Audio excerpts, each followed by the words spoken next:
Am I the a-hole for exposing my sister's fake sob story to get sympathy from our family? First, some backstory. I am 35 female and have a younger sister, Jenna 32 female. We grew up in Milwaukee in a pretty average family, 2 working parents, a modest house in a quiet neighborhood, the whole deal. Jenna and I were close when we were kids, but as we got older, things started to change. She was always the type who needed attention, and if she didn't get it, she'd find a way to make herself the center of the universe. I learned to just roll my eyes and let it go, but over the years, her antics have gotten worse. Jenna's always had a knack for exaggerating things to make herself look better or to gain sympathy. If she had a cold, it was basically pneumonia.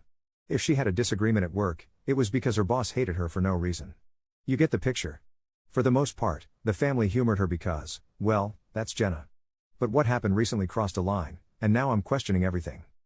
A few months ago, Jenna announced that she was moving back to Milwaukee after living in Chicago for several years. She'd recently broken up with her boyfriend, and according to her, she needed a fresh start.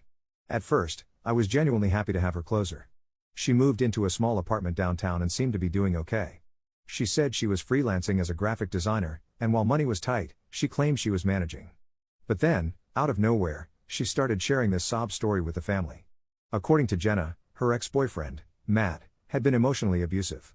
She said he'd sabotaged her career, drained her savings, and left her completely broke. She told our parents that she was barely scraping by and needed financial help to get back on her feet. My parents, being the soft-hearted people they are, immediately jumped to her rescue.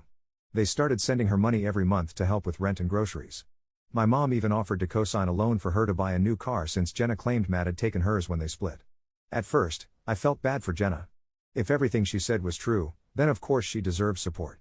But something about her story didn't sit right with me. For one thing, Jenna had always been fiercely independent, almost to a fault. The idea that she'd let someone control her finances like that didn't add up. And then there were the inconsistencies.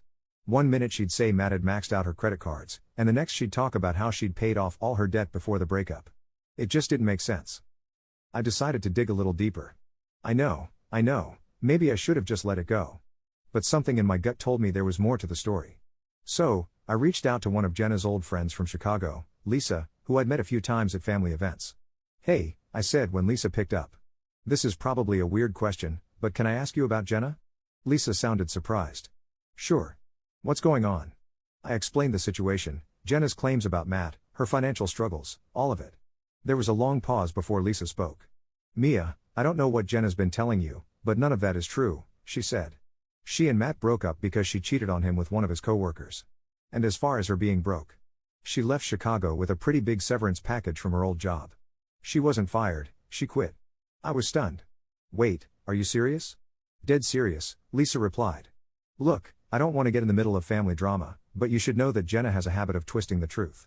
I thanked Lisa for the info and hung up, my mind racing. If what she said was true, then Jenna had been lying to our parents and taking their money under false pretenses. I was furious, but I didn't want to jump to conclusions without hearing Jenna's side. The next time I saw Jenna, I confronted her. We were at a family barbecue at my parents' house, and I pulled her aside while everyone else was busy chatting. "Hey, can we talk?" I said. She looked suspicious. "About what?" "I talked to Lisa," I said. "She told me some things that don't match up with what you've been telling us." Jenna's face immediately turned red. "What the HLL, Mia? Why are you talking to Lisa?" "Because your story doesn't make sense," I said, trying to stay calm. "She said you weren't abused, that you cheated on Matt, and that you left Chicago with plenty of money." Jenna's eyes filled with tears, her go-to tactic when she's cornered. "How dare you? Do you have any idea what I've been through?" "I'm trying to figure that out," I said. "But if Lisa's telling the truth, then you've been lying to Mom and Dad and taking their money under false pretenses." She started crying harder. "You don't understand. Matt was awful to me. Maybe it wasn't physical abuse, but he made me feel worthless. And I only cheated because I was so unhappy."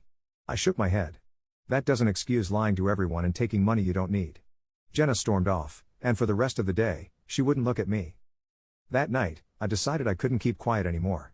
I called my parents and told them everything, what Lisa had said, what Jenna had admitted, all of it.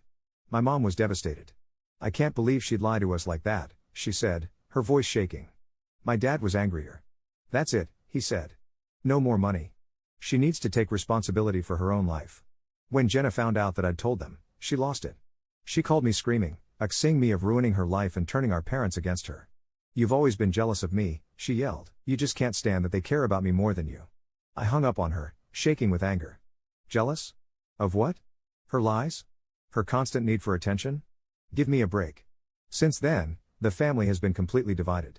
My parents have stopped giving Jenna money, but my mom keeps saying we should forgive and move on. Jenna, meanwhile, has been badmouthing me to anyone who will listen, claiming I betrayed her. A few relatives have even taken her side, saying I should have just let it go. I don't know. Maybe I overstepped by digging into her story, but I couldn't stand the thought of her taking advantage of our parents like that. Am I the a-hole?